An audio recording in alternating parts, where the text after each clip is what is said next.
This is DJ and PK, Utah's highest rated sports radio morning show for over 20 years. Ridiculously good. Presented by Murdoch Hyundai, Utah's #1 Hyundai dealer for 16 years in a row.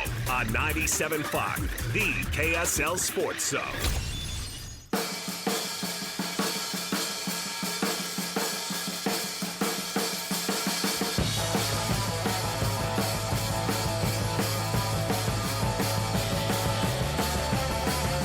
DJ, PK, and David Locke. David Locke's weekly interview is brought to you by the Murdoch Auto Team. David, good morning. Oh, my gosh. My life just got better. I'm talking to David James. Oh, you said life. I thought you said wife. I was like, that sentence didn't make any sense. No, your life got better. My wife's life would be better if she talked to David James instead of David Locke. That's for sure. Hey-o. Give her the phone. Hand it over. Let's I'm not go. at home. The NBA draft is creeping up. It is not that far away. And I'm reading about it, and it doesn't seem like there's much clarity. And if there isn't much clarity, I don't know that there can be that much clarity for the Jazz that they can know what's going to happen in front of them. So, I mean, what's really going on is kind of what we've known the whole time. It's been characterized as a bad draft, which I think is simplistic and maybe too rudimentary. So it's not, there's 4 players that might go in the top 10 that with my numbers analysis, I don't think I could draft. Like what I know, with the research I've done, which is, not nearly what an NBA team's done, but I've got 5 years worth of data now on prospects and what their numbers are before they get in. And there's 4 players in the top 10 that I couldn't pull the trigger on. And yet there's a bunch of players from, call it, 9 to, I'm trying to figure out the backside number here, 5, that I think are going to be really good NBA players. And somebody in here is going to hit and defy logic, I think, maybe not. But that's the story on the draft. The story on this draft is that because the top is not heavy, everyone's calling it a bad draft. But there's plenty of players that are really, really good that are still going to be able to play in the NBA. The only thing I would say about this draft universally that I think is, which makes it, I think, really, really interesting, is almost every player has a but statement. I really like this guy, but, or he's got this, but.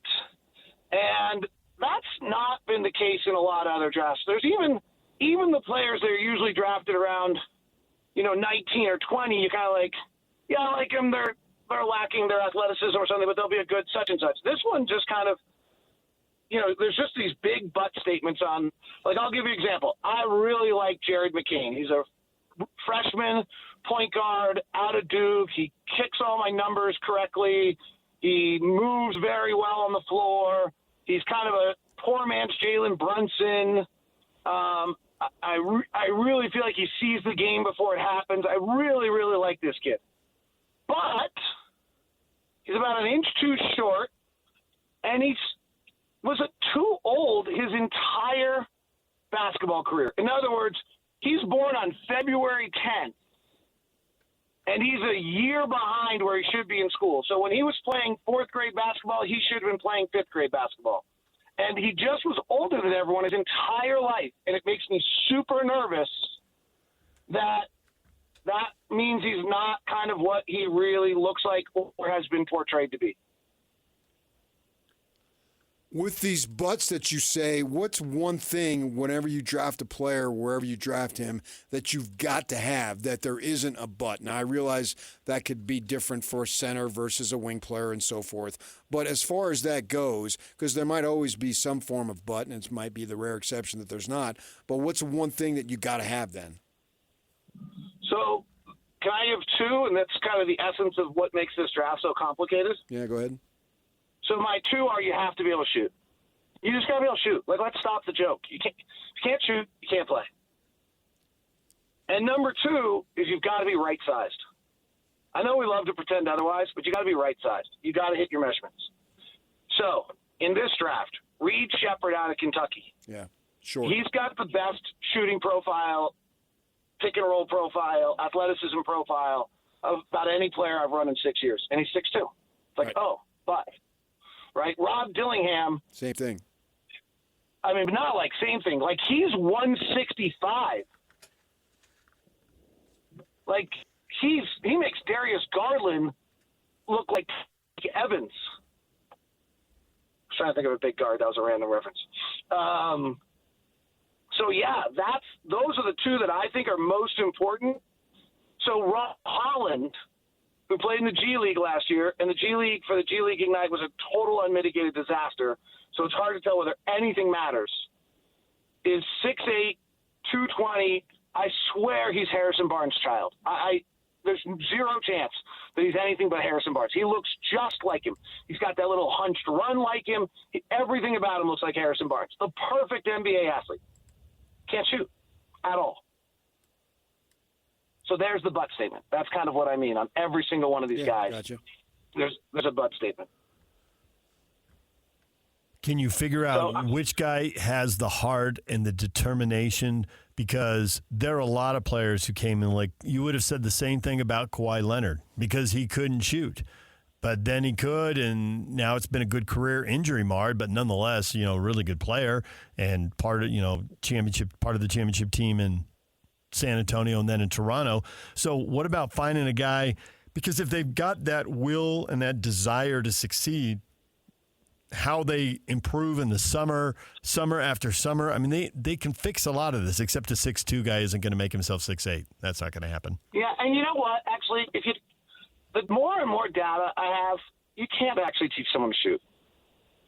You can improve their shooting a little, but like I'm looking at guys and we're talking about bottom tier percentile shooters, so bottom 30%, bottom 20%. Like I've got, 30 cases now of guys that are in this realm. Like they actually don't become shooters. Like Marcus Smart I think Marcus Smart's a career 29, 30% 3-point shooter. Like they're all right there. Yeah, I mean they all become like 29, 30, 31% 3-point shooters. They're all right there. That's not good enough. Agreed. With that in mind, here's the one I think's interesting is Cody Williams, Colorado. he's my guy. They got to take him. I think most people agree with you, and I think I do too. If that's on the, I don't know that he gets there. I might trade up to make sure I could get him. I would at this point. Yeah, I mean, I would trade up to go get Reed Shepherd. Honestly, like if the Jazz can go get Reed Shepherd, go get Reed Shepherd. But then you got to trade way up to get him. Whereas Cody Williams, you may only have to be one or two. Yeah, either one of those would be great. The skill that I can't, like, so there was a 3-play sequence out of Cody Williams I thought was really, really interesting. So he's driving the basket. He looks like he's in super nice control. He jump stops, makes a pass out, and I write in my notes like, oh, wow, like control, vision, da-da-da. Well, the next play, he got two guys kind of on him, and he really accelerates and gets through it. So I'm like, oh, my gosh, the burst. And then he's so out of control. He doesn't have the ball anymore. He loses control of it, and it's a turnover. And then the next time he comes down kind of similar. Again, you see the burst, which makes you super excited because of his size. And there's a bunch of things going on. He throws the ball into left field. And it was like, all right, so the first time there was literally no one around. There was, yes, he's under control. But the minute he gets sped up, the handle's really loose. The vision's really loose. The body control's not there. He's 18, 19 years old. I got it. Like, is that what you can teach? That's the one I think the more reps you can teach that. But I'm not sure you can teach touch, which is what you're really teaching with shooting. Everyone talks about mechanics, this and that. Like, it's touch, right? Joe Ingles' mechanics are all jacked up, but he shoots 40% from three. I know it's mandatory. I reference Joe Ingles once on the show every time. But like that's, think about like Tyrese Halliburton's shot is like super strange.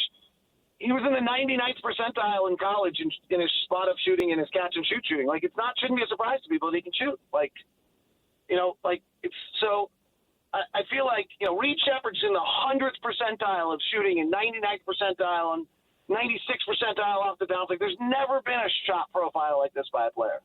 He's small. He reminds me, when I watch him, he reminds me of great players. I think he's terrific.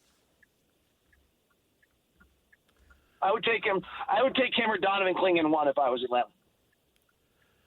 Do you think there are enough people who want to move up that the Jazz could move out and bring in veterans and make their team older, or do you think they're going to have a top 10 pick in this draft? I think they're going to have a top 10 pick in this draft. I can't see who that veteran is that moves the meter enough. Maybe not. I do think we just need a talent upgrade. So, I hear all these things like the Jazz aren't interested in Zach LaVine. Like, yeah, I can get why the Jazz aren't interested in Zach LaVine. He'd also be our second best player. Like, there's just at some point in this process, if you're trying to get better, you've just got to add talent. And then that allows you to actually trade that talent to get even better talent. That's how this works. But we're just talent short right now. So I don't want a veteran player. I want talent. I'm not entirely sure where I see. I've run through the rosters of a lot of teams. Let me just give an example. I don't think this is it, but we're just talking about Atlanta. So Atlanta's A on the alphabet, so they're the first team you look at every single time. So DeAndre Hunter. I would guess Atlanta might be willing to move DeAndre Hunter. It's kind of been, it's kind of worked, kind of hasn't worked. Good pick, good play. Like, is that like what you're talking about? Does that work? Does that work for you? Like, he make us better.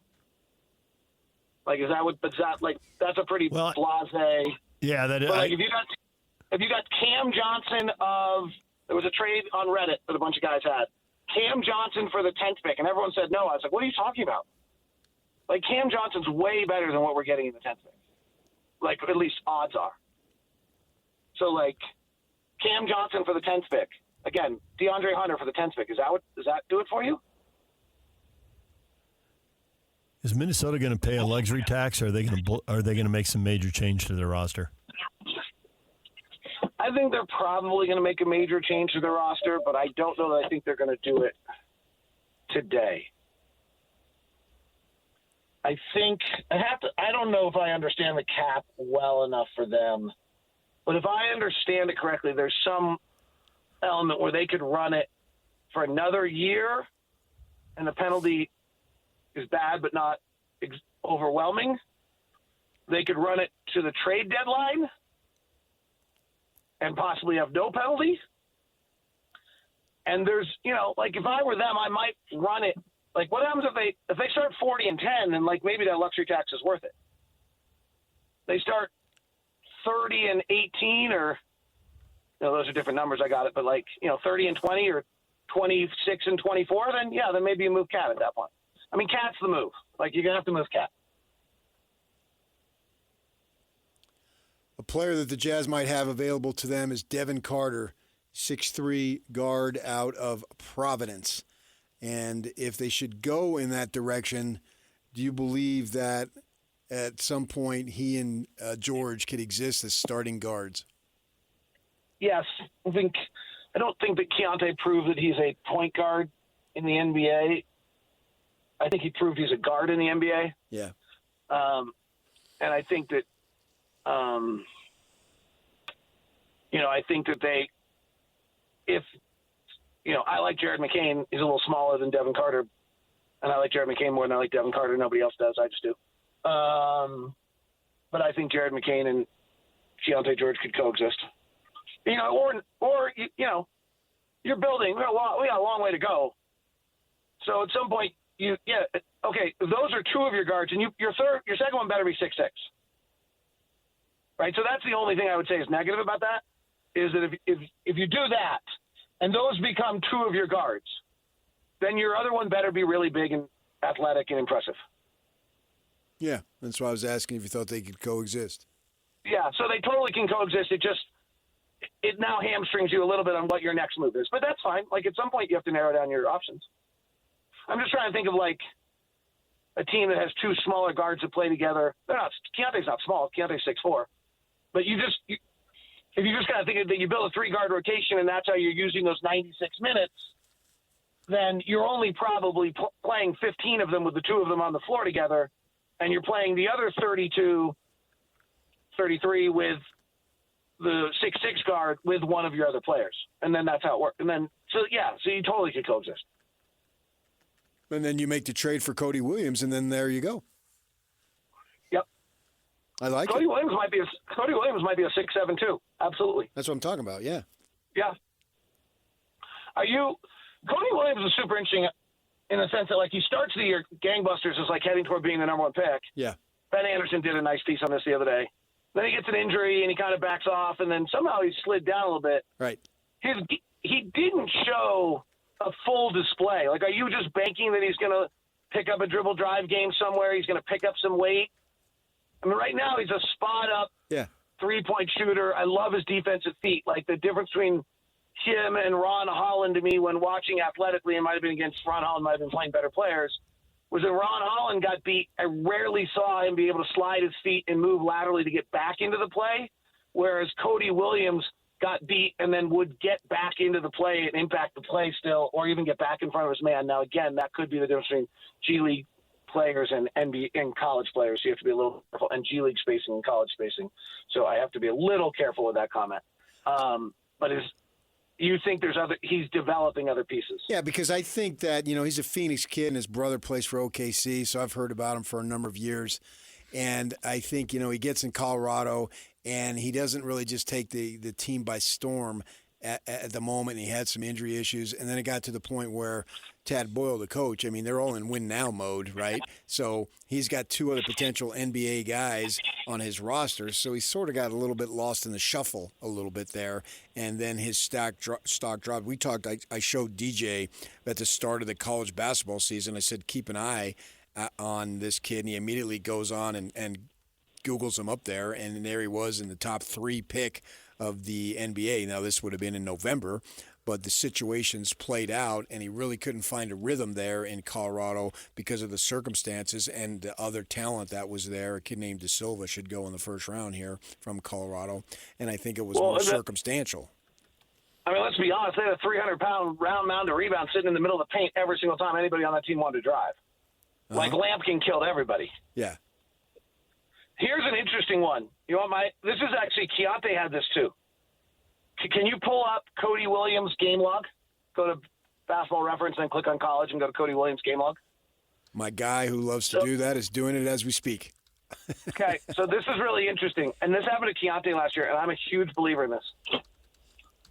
So these freshmen come in, and they come in with all these accolades, and everyone's excited to have them, and then they take too many shots, and then the rest of the team freezes them out, and then they never get looks again for the rest of the season. And if I remember looking at Cody Williams' shot chart, he's taking like 15, 16, 16, 16, 16. He gets injured. He's double digits almost every game. It was double digits, He gets injured. Right. He goes double digits one more time the rest of the year. From November 1st, I'm reading that wrong. From November 21st, he took 10 shots against Florida State. Game 4 was the first time he took 10 shots. Then he took 6, and then it's 12, 13, 13, 10, 13, 10, 10. I mean, he's getting shots, right?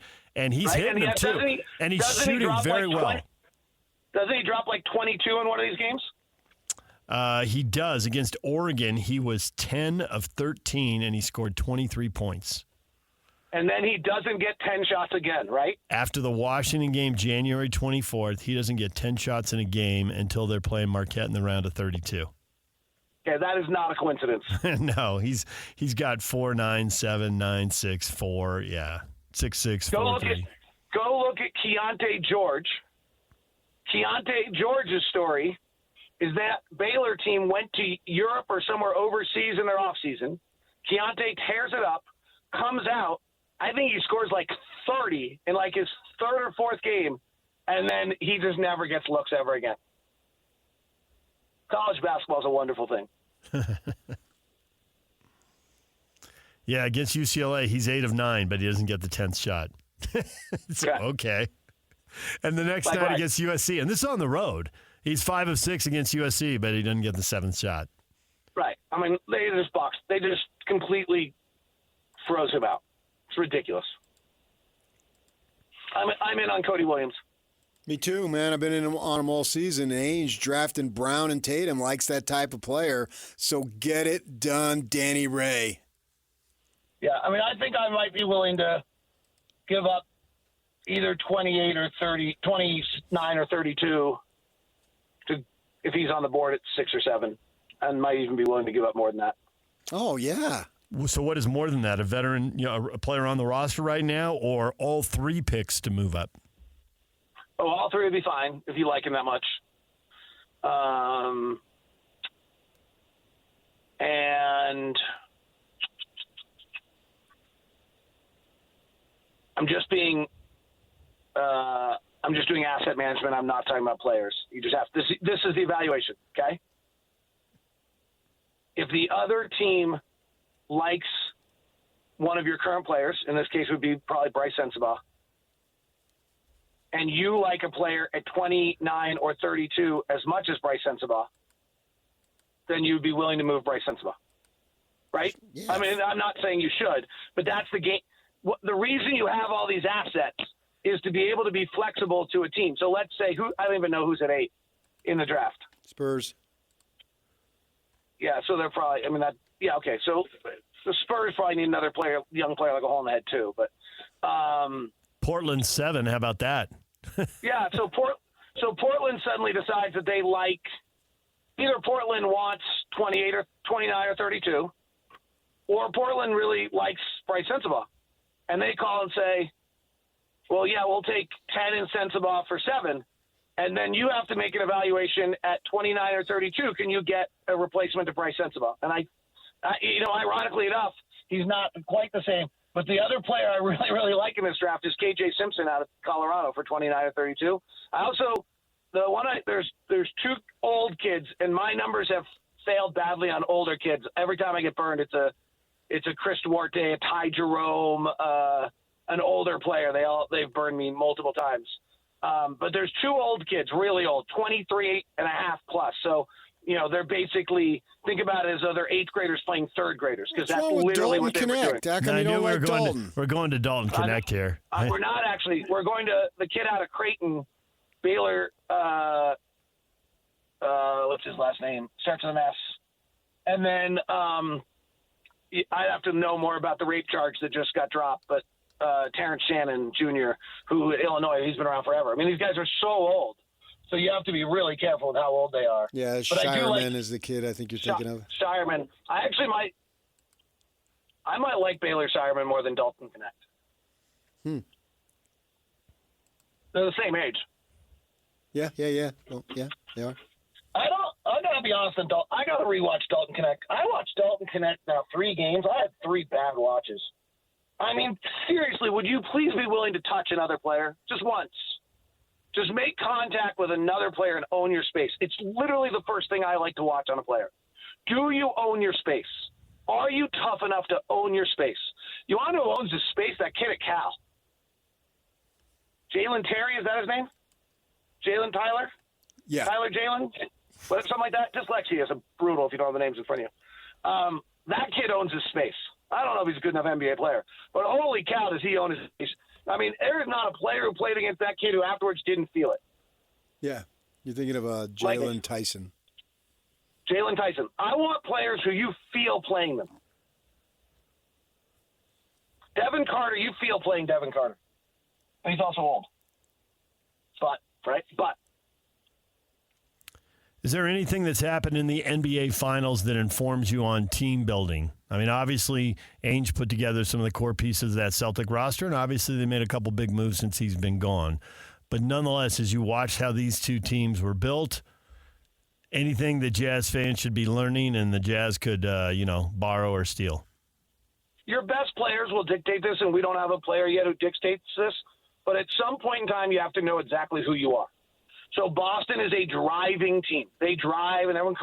So they went 5. They got Kristaps Porzingis, so they go 5 out. They got Drew Holiday. They're a driving, switching team. They knew exactly who they were, and they got context of that.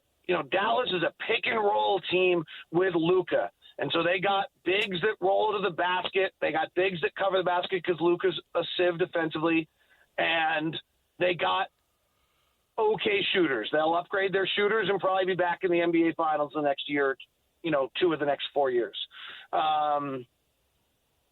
Minnesota kind of bought into that they were a defensive, athletic team, and they built their team in that fashion. So your best players are going to dictate this. Indiana, I think, is a little bit fluky being Eastern Conference finalists, but they figured out that they were a run-and-gun, quick-paced, open-floor team because of Tyrese Halliburton and Miles Turner, which is actually the 2 best two-man game in the league right now. And, they're terrible defensively, and they bought into it, probably restricts them. It'll be really interesting to see if they try to get better defensively and they suddenly take away their running and their space. I think it'll really hurt them. So Will Hardy doesn't have enough pieces of his puzzle to define that yet. And so we're still just in talent acquisition mode, but at some point there, you just have to acquire talent and, get enough talent that you can start to build a system. David, we'll leave it there. We appreciate your time. As always, we will talk to you again next week. You're fabulous. I will talk to you soon. PK? Yeah. You're way smarter than you look. Thank you, I think. Okay, see. Bye. As compliments go, where do you rank that one? Oh, man, in my life, I'll take anything. I don't get them. That's at least an 8. I get slammed most of the time. When we come back, what you missed next. Stay with us.